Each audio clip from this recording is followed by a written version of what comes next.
देखते हैं क्या पूछा गया है। Despite favourable climatic condition a farmer crop fail to give a good yield, give the possible reason for this.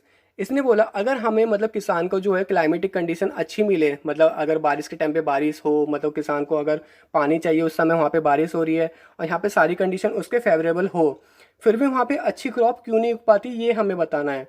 तो मैं सबसे पहला पॉइंट आपको ये बताना चाहता हूँ कि यहाँ पे क्लाइमेटिक कंडीशन के अलावा भी काफ़ी बहुत सारी चीज़ें होती हैं यहाँ पे अच्छी क्रॉप उगाने के लिए। तो यहाँ पे कौन कौन से पॉसिबल रीज़न हो सकते हैं मैं आपको सारे बताऊंगा।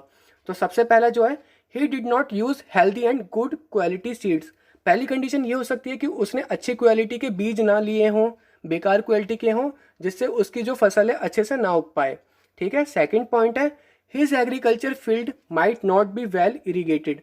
सेकंड पॉइंट ये है कि अपने जो उसने खेती वाली भूमि होती है, जहाँ पे फील्ड होता है, जहाँ पे उसने अपनी क्रॉप उगाई होती है, वहाँ पे उसने अच्छे से पानी ना दिया हो, रेगुलर पानी ना दिया हो, जब उसे पानी की जरूरत हो जब उसने ना दिया हो। ठीक है।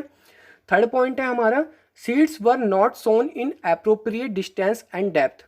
अब यहाँ पे बोला जो उसने बीज बोए हैं उसने अच्छे से डिस्टेंस पे ना बोया, मतलब एक बीज यहाँ पे बो दिया फिर दोबारा उसको चुपका के मतलब सटा के वहाँ पे कोई गैप ना दिया हो। इससे ये घाटा होता है, अगर उसने कोई गैपिंग नहीं दी हो तो यहाँ पे जो मिट्टी में जितना न्यूट्रिएंट्स प्रेजेंट होगा दोनों में डिवाइड हो जाएगा और किसी को यहाँ पे प्रॉपर मात्रा में नहीं मिल पाएगा, जिसकी वजह से यहाँ पे क्या होगा, दोनों क्रॉप यहाँ पे सही से नहीं उग पाएगी।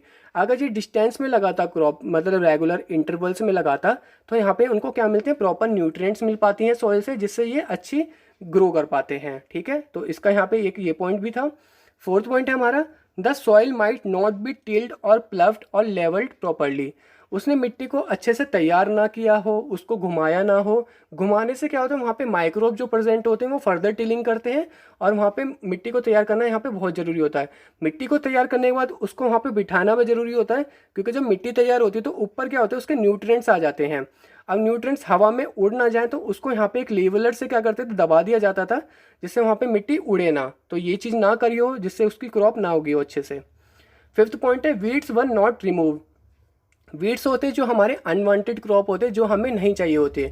जैसे कि मानो वहाँ पे मैंने गेहूं की खेती करी है या कोई फसल लगाया है, उसमें बथुआ और अलग अलग प्रकार की घास उग गई, बथुआ मेथी, तो वो क्या करते हैं, इनका न्यूट्रिएंट्स ले लेते हैं और जो ये खुद के क्रॉप होते हैं जो हमें चाहिए होते हैं, उनको न्यूट्रिएंट्स नहीं मिल पाता अच्छे से, जिसकी वजह से वो सही से ग्रो नहीं कर पाते।